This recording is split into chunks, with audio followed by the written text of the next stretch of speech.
السلام علیکم ورحمۃ اللہ، ویلکم ٹو چینل سورج سان اور آج اردو گرامر کے سبق نمبر 108 کے ساتھ سین اور شین سے شروع ہونے والے ضرب الامثال اور ان کی تشریح۔ تو بغیر وقت ضائع کیے سبق کو سٹارٹ کرتے ہیں۔ تو پہلے ہمارے پاس ہے سانچ کو آنچ نہیں۔ کیا معنی ہے کہ سچ کو کوئی خطرہ نہیں، ٹھیک ہے۔ اس کے بعد دوسرا ہے سر منڈاتے ہی اولے پڑے، مطلب شروع ہی سے کام بگڑ گیا، یعنی کہ کام ابھی شروع ہوا تھا کہ اس میں کیا ہے خرابی پیدا ہو کے بگڑ گیا، نقصان ہو گیا۔ اس کے بعد سانپ مرے نہ لاٹھی ٹوٹے، مطلب کام بھی ہو جائے اور نقصان بھی نہ ہو۔ سب بات کھوٹی پہلے دال روٹی، یعنی پیٹ کا خیال سب سے پہلے۔ سانپ کا بچہ سپولیا، ٹھیک ہے، تو شریر کا بچہ بھی شریر، اور سانپ نگل گیا لکیر پیٹا کرو، ٹھیک ہے، یعنی موقع ہاتھ سے نکل جانے کے بعد پچھتانا۔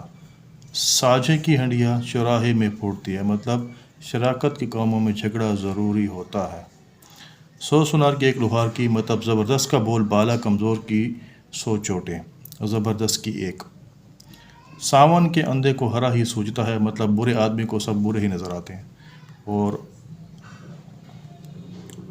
سود کی انڈی اور یوسف کی خریداری، مطلب بساط سے بڑھ کر کام کرنا۔ 100 دن چور کا ایک دن ساد کا، چور آخرکار پکڑا جاتا ہے۔ ساون ہرے نہ بھادو سوکھے، ہمیشہ ایک حالت پر رہنا۔ سخی سے شوم بھلا جو تیرے دے جواب، انتظار میں رکھنے سے جواب دینا بہتر ہے۔ سویا سو کھویا، مطلب غافل آدمی کو نقصان اٹھانا پڑتا ہے۔ سیدھی انگلیوں کی نہیں نکلتا، راستے اور سدھائی سے ہر کام نہیں ہوتا۔ شرح میں کیا شرح، مطلب لین دین میں لحاظ کوئی ضرورت نہیں۔ شیطان کا طوفان اللہ نگہبان، یعنی جھوٹے الزام سے اللہ تعالیٰ ہی نجات دے۔ شہر میں اونٹ بدنام، مشہور ایبی کی شامت آتی ہے۔